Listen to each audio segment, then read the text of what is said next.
ఎప్పుడు వచ్చారు, అలాగే ఎప్పుడు తీసుకెళ్తున్నారు ఇది? పొద్దున 7:30కి వచ్చాము, ఇప్పుడు తీసుకెళ్తాం. చాలా టైం పడుతుంది చాలా టైం పడుతుంది.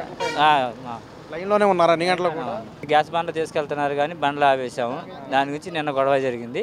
ఇవాళ కూడా అలాగే జరగబోతుంటే ఇంక పోలీసులు వచ్చి అంటే నాకు చాలా ఇష్యూ జరిగింది కదా, మీరేమంటారు? అంటే ప్రజలే ప్యానిక్ అవుతున్నారా, లేదంటే వీళ్ళు కొరత సృష్టిస్తున్నారా, అంటే లేదని చెప్తున్నారా? వీళ్ళే సృష్టిస్తున్నారు. అదన్న అంటే సృష్టిస్తున్నట్టే బ్లాకులు అమ్ముకుంటున్నారు అంటారు. మీరేమనుకుంటారు అసలు దానికి? ప్రజెంట్ అయితే ఇంక అదే జరుగుతుంది. జనాలు ఇబ్బంది పెడుతున్నారు. గ్యాస్ లేదంటున్నారు, గ్యాస్ ఉంచుకొని కూడా బయట అమ్ముకుంటున్నారు. ఇది మాకు ఇబ్బందిగా ఉంది. అంటే ఏదేమైనా ప్రజలను ఇబ్బంది పెడితే మాత్రం ప్రభుత్వం చూస్తూ ఊరుకోదు, చర్యలు తీసుకుంటామని ప్రభుత్వం అంటుంది కదా, మరి దాని మీద ఏమంటారు ఇప్పుడు? చర్యలు తీసుకుంటారు అంతే, అంతే అంతే తీసుకుంటాం అంటారు. కానీ ఇబ్బంది పడేది ఎవరు? ప్రజలే. దేనికైనా ఇబ్బంది పడాల్సింది ప్రజలు. వాళ్ళదే ఉందని మాట అంటారు అంతవరకు. అది అంటే దాదాపుగా 6 గంటల పైన క్యూ లైన్లో ఉండి నిన్న కూడా వచ్చి వెళ్ళారా? నిన్న కూడా వచ్చి వెళ్ళాము. నిన్న కూడా వచ్చేసి వెళ్ళిపోయాము 3 గంటల సేపు ఉండి. అప్పుడు ఏం చెప్పట్లేదు, ఉండి లైన్లో ఉండి తీసుకొచ్చి వెళ్ళిపోయాం. తర్వాత 11 ఆ టైంలో గొడవ చేస్తే తప్ప ఇప్పుడు గ్యాస్ బండ్లు ఇచ్చారు. టోకెన్లు ఇస్తున్నారు. ఆ టోకెన్లు ఇచ్చినా కానీ నెంబర్స్ వస్తాయి. ఓటీపీ వస్తే వెంటనే డైరెక్ట్గా వచ్చి ఇస్తున్నారు, డెలివరీ బాయ్ ఇస్తారు అని అంటున్నారు. మరి మీరు ఎందుకు వస్తున్నారు? ఓటీపీ ఇస్తే వస్తున్నారు కానీ రావట్లేదు కదా, రావట్లేదు. రాకేగా మేము ఎక్కడికి వచ్చింది. మనం పంపించారు. బుక్ అయినప్పుడు కూడా గ్యాస్ బండ్ ఇవ్వట్లేదు. ఓటీపీ అని బుక్ ఇస్తే కానీ ఇస్తున్నారు బండ్లు. అది జరుగుతుంది. ఏం చెప్పదండి మరి ప్రభుత్వానికి ఈ సమస్య ఉంది కదా, ఏం చెప్తారు? ప్రభుత్వానికి ఇంకేం చెప్పలేదు. ప్రజల్ని ఇబ్బంది పెట్టకుండా వచ్చిన వాటిని చక్కగా ప్రజలకు ఇస్తే చాలు. అది అంతకన్నా ఇంక కోరేది ఏం లేదు.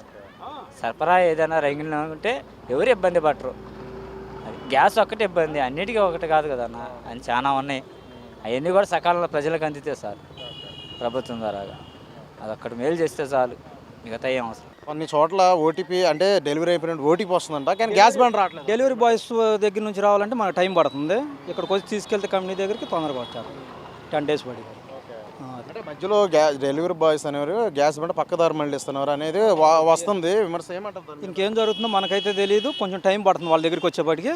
మన దగ్గర మనం ఇక్కడికి వచ్చి తీసుకుంటే తొందరగా వచ్చేస్తుంది. అది కూడా 10 days పై పడుతుంది. అదే గతంలో బుక్ చేసిన వెంటనే కూడా 2-3 రోజుల వ్యవధిలో వచ్చేది డెలివరీ బాయ్ ఇంటికి వచ్చి ఇచ్చే పరిస్థితి. ప్రస్తుతానికి అది లేకపోతే ఇప్పుడైతే అందట్లేదు. డెలివరీ బాయ్ అయితే చాలా టైం పట్టుద్ది. అప్పుడైతేనేమో తొందరగా అందేది. 2-3 రోజుల్లో తీసుకొచ్చి ఇచ్చేసేవాళ్ళు. అది మీరు ఏ టైంలో వచ్చారో అసలు ఎప్పుడు తీసుకెళ్తారు? ఉదయం 6 గంటలకు వచ్చాము.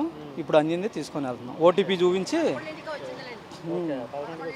బండ 11 గంటల బండి వచ్చింది. ఇక తీసుకొని ఇక్కడ నుంచి. ఇంత టైం గ్యాప్తో మీరు అంతసేపు కూడా మరి నిలబడ్డారు, ప్యానిక్ కూడా అయ్యారు ఇందాక చాలా మంది కూడా. ఏం చెప్తారు? అంటే చాలా గందరగోళ సిచ్యువేషన్. చేసేది ఏం లేదు. ఇంట్లో మరి గ్యాస్ అయిపోయింది పూర్తిగా. ఇంట్లో అయిపోయింది. కట్టెల పొయ్యిలు పెట్టడానికేమో వీళ్ళ పక్కన అన్ని డాబాలు. ఇంకా ఉపయోగం లేదు. మనం పెట్టామనుకో తగులు. ఇక అందుకని కచ్చేపు నుంచొని అయినా సరే తీసుకెళ్ళిపోతున్నాం.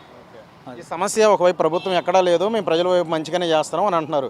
కానీ మీ వాస్తవంగా ఇబ్బంది పడుతున్నారు ప్రజలందరూ కూడా. ఏమంటారు? అవునవును. ప్రభుత్వం మట్టికి మీరు ఇబ్బంది పడాల్సిన పని లేదు, గ్యాస్ అందుద్ది, మీరు ముందుగా బుక్ చేసుకోవాల్సిన పని లేదు అన్నారు. కానీ ఇక్కడ బుక్ చేసిన 10 days కూడా పైన కూడా పడుతుంది. ఇంకా అది ఏం చెప్పదలుచుకున్నాం మరి ప్రభుత్వానికి? ఇంక చెప్పేది ఏముంది, వాళ్ళు ఇచ్చినప్పుడు తీసుకుంటామే మనం ఇక వెళ్ళిపోవటం. అది ఇక ఏదైనా వాళ్ళ చేతుల్లో ఉంది కదా. అంటే గ్యాస్ డెలివరీ బాయ్ ఎందుకు రావట్లేదు అసలు? అమ్ముకున్నారు సార్, అమ్ముకున్నారు. అంటే కొంతమందికి డెలివరీ అని మెసేజ్ కూడా వచ్చేస్తుంది, గ్యాస్ బండ్ రాలేదు అని అంటున్నారు. రావట్లేదు, అమ్ముకున్నారు. బ్లాక్లో అమ్మేసుకుంటున్నారు. అంటే ఇది వార్తలు వస్తాయి, నిజమే అంటారా? నిజమే సార్. ఇది ఒకవైపు ప్రభుత్వాలు ఇటువంటి చేస్తే చర్యలు తీసుకుంటే ప్రజలు ఇబ్బంది కలగకూడదు అంటే, ఒకవైపు ప్రజలు ఇబ్బంది పడుతున్నారు. ఏం చెప్తారు దానికి మీరు? చేసేది ఏం లేదు సార్, వాళ్ళు ఎలా చెబితే అలా. మనం ఇప్పుడు వచ్చి తీసుకోవట్లా, ఏదో మనమైతే ఇంకా దాన్ని ఉపయోగించి బతకాలి కాబట్టి అంటారా? తప్పదుగా. ఎన్ని పనులు ఉన్నా మానుకొని రావాల్సింది కదా సార్. దీనికోసం ఎప్పుడు పొద్దున ఎప్పుడు వచ్చారు అసలు? పొద్దున్న 8ంటికి వచ్చాం సార్. 6 గంటలు లైన్లోనే ఉన్నారు. లైన్లోనే ఉన్నాం సార్.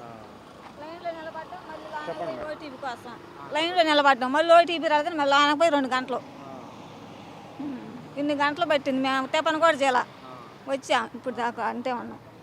ఏం చెప్పదలుసు మరి ప్రభుత్వానికి? ఏం ఒకవైపు గ్యాస్ బండ్లు అన్నీ కూడా మరి బ్లాక్లో అమ్మేసుకుంటున్నారు అని అంటున్నారు. ఏం చెప్తారు? మనం ఏం చెబుతాం సార్, ప్రభుత్వం పట్టించుకోవాలి సార్. అది మధ్యతరగతి మాలాంటి వాళ్ళని మంచిగా ఇబ్బంది పడకుండా చూసుకోవాలి అంతే. అంటే గతంలో చూస్తే మీరు బుక్ చేసిన వెంటనే మీ ఇంటికి వచ్చేది. సో ఇప్పుడు మీరు మోసుకెళ్ళి 2 daysలో వచ్చేది. అంటే ప్రజలు ఇబ్బంది కలిగించకూడదు అన్నప్పటికీ మరి గ్యాస్ ఏజెన్సీలన్నీ కూడా నిర్లక్ష్యం వహిస్తుందంటారు. అయితే మన నిర్లక్ష్యం వల్లే కదా సార్ వాళ్ళు బ్లాక్లో అమ్ముకునేది. వాళ్ళు పట్టించుకోవాలి. పొద్దున్న కూడా చాలా సిచ్యువేషన్ అయింది, గందరగోళం అయింది. రోడ్డు దాకుండా గొడవలు అయినాయి.